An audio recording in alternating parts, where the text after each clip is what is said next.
What the? Dude, I don't. What the hell is that?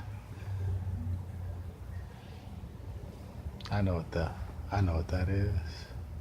It's the return of the Double RT Boxing Show, baby. I am your host, Mr. A.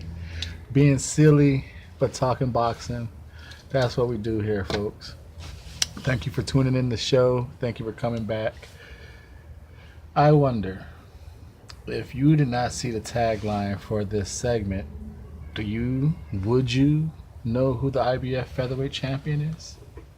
Hmm. Hmm.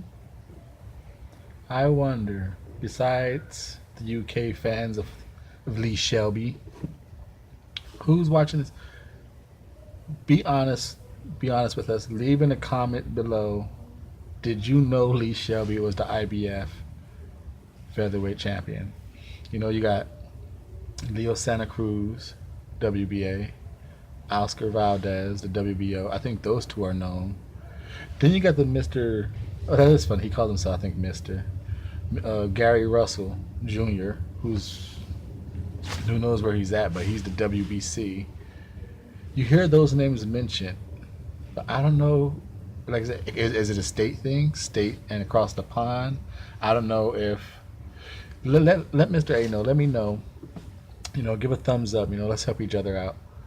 Is is it the same as it is over there?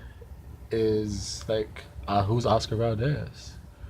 And I'm pretty sure you guys across the pond and other countries who are watching this video, you might know Leo Santa Cruz from the Carl Frampton's Wars. Who's Gary Russell Jr.? So is Oscar Valdez and Gary Russell Jr. the same, maybe in the UK and, like I said, other countries? As I'm saying, I think majority of boxing fans in the States are like, Lee, Lee who? Shelby? No. So just thumbs up. Let's help each other communicate. Are the other featherweight champions known over there? Because I do not believe Lee Shelby is quite known over here. Now, I heard the name. I never really saw Lee Shelby. What got my attention to Lee Shelby? They always say your losses is what makes you in boxing. Like I said, I kept hearing the name, and finally, Lee Shelby goes down by Eric Hunter, and I was like, whoa, the the boxing media was just building that guy up, and now he's been dropped. Let me go see who this guy was and what happened. That's how I laid eyes on Lee Shelby. Maybe if he would have kept winning, I would have never seen him. The fact that he got dropped brought my attention to him. Now he's over. What's funny is Lee Shelby just might be, and it's a very, very hard argument to go against. He might just be the best featherweight champion of a boxing featherweight champion.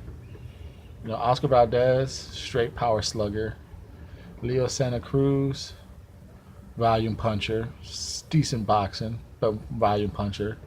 Now you might make the argument between who's better, Shelby or Gary Russell. Now that's a unification bout right there. Now, now that we rambled on enough about Lee Shelby, let's break his fight down. He is fighting on December 9th against, he's defending his IBF featherweight champion against number 11th ranked Eduardo Ramirez. If the name sounds familiar to you, great, you know your boxing. If not, don't feel too bad. But he might seem a little more recognized. He was on the PBC recently. His last fight against Lothardo Barthélemy, the younger brother of Rancis Barthélemy. That was a nice little slugfest. Now we're going to do a quick little breakdown of their careers before we break down their fight. And I do my double RT boxing. Mr. A's. My predictions have not been good lately, man. I need to stop watching fights upside down or something. I don't know. But Cotto let me down. Cotto let everyone down last night. Well, anyway, Lee Selby, like I said, is the IBF champ. Eduardo is number 11. He's coming in with a 20-0 record with 3 draws. He had that draw his last fight. Now he's a 7 KOs. He's a 20-something percenter. His career expands 127 rounds at the age of 24. So he's pretty. He's like I said, he's not a power puncher, so he's going deep against Lee Selby, who's 25-1, and he's batting well. He has 9 KOs and he's a 55 KO artist. So he's 195 rounds, 30 age. He's 5'8" with a 69-inch reach. So and he's an ortho, taking on the southpaw and Eduardo. Across the board, I'm going to go across the breakdown real quickly because there is something else I would like to talk about at the end of this. So across the board, we're going with Lee Selby. Lee Selby has the better feet, the better legs. He goes in and out the pocket well. He scores points and then he skates off to the sides and angles. He gets good leverage from his punches. So when it comes to defense, I'll say feet-wise, Eduardo is just a come-in fighter, side-to-side step, but he's a come-in fighter. Defensively, Eduardo's going to either slip, catch it all, or just fight you. Selby he can slip, he can catch and shoot. He uses his legs for lateral movement. He's really good at buying time until he's ready. Now, the arm category, the offensive category, jab for jab, we're going with Selby.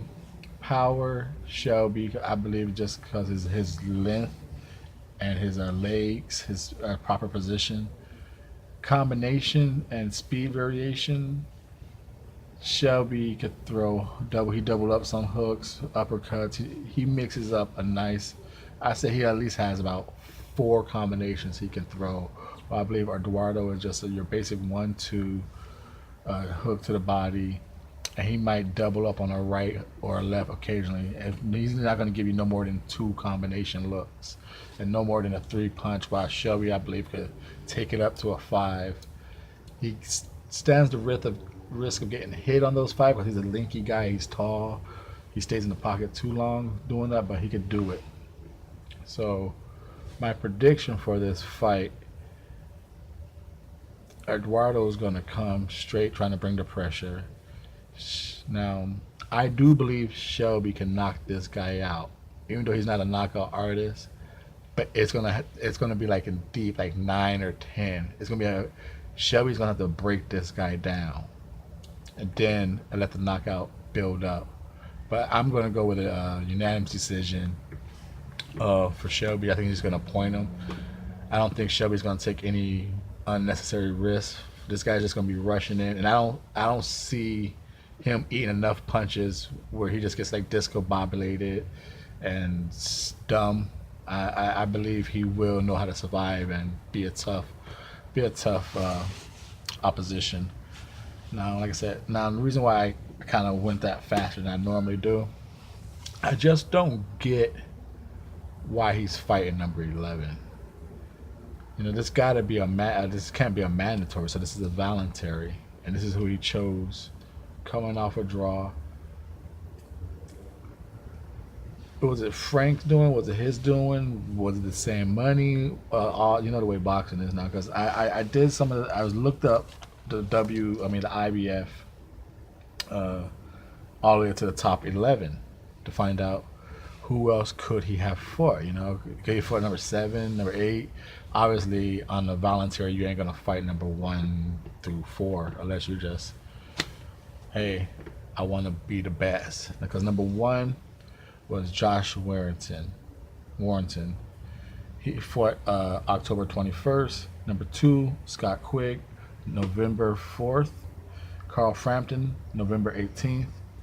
And number 4, Jojo Diaz. But I just said, who's really going to fight top 4 on a voluntary? Seriously. He last fought September 16th. But just recently, on some PBC card, I forgot which one, Gary Russell Jr. was interviewed, and he said during the interview that WBC has ordered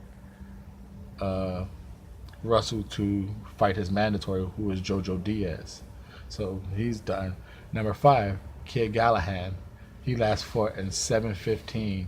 So July 15th, possibly could have made that fight. Could have made that fight, because when did Eduardo last fought? I believe September, when he fought Bartholomew. So you got Kid Galahad at number 5, who fought in July 15th. Number 6 is Vero Simon. He has a fight coming up on December 8th. Nathaniel Mayen, the Australian, he has a fight coming on the 9th. So those two guys were occupied.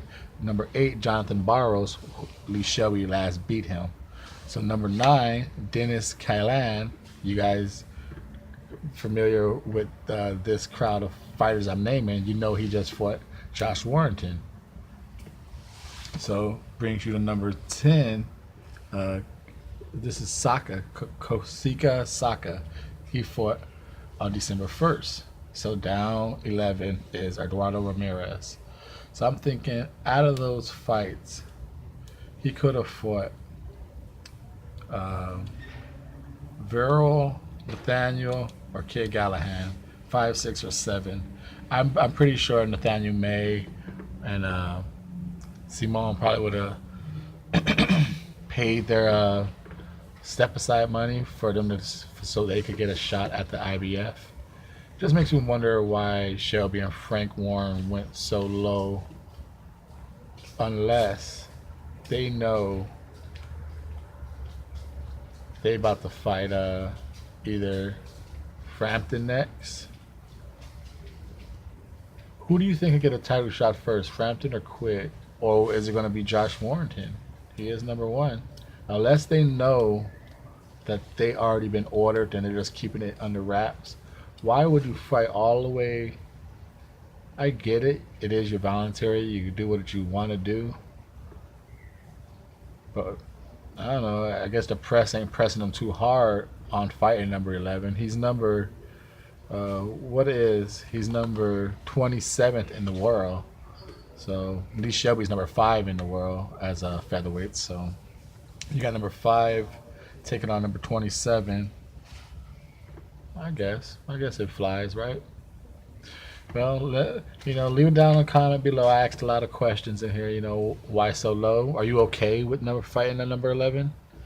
Because there is no word that he is fighting Quigg, Warrington, or Frampton. I just threw it out there. Out of those 3, who would you like to see him fight? Do you think he is the better boxer of the 4 champions? Who do you think Lee Shelby would be the best unified fight if he was to unify one real fast? Who should he go after first? A random bunch of questions. Thank you for taking the time. Thank you for tuning in. And if you answer those questions, thank you for partaking. I appreciate it, guys. Is it still there? Yeah, it's starting to seep everywhere through all the corners, and yeah, it's still there. That double RT boxing show, baby. It's there. Thank you, guys.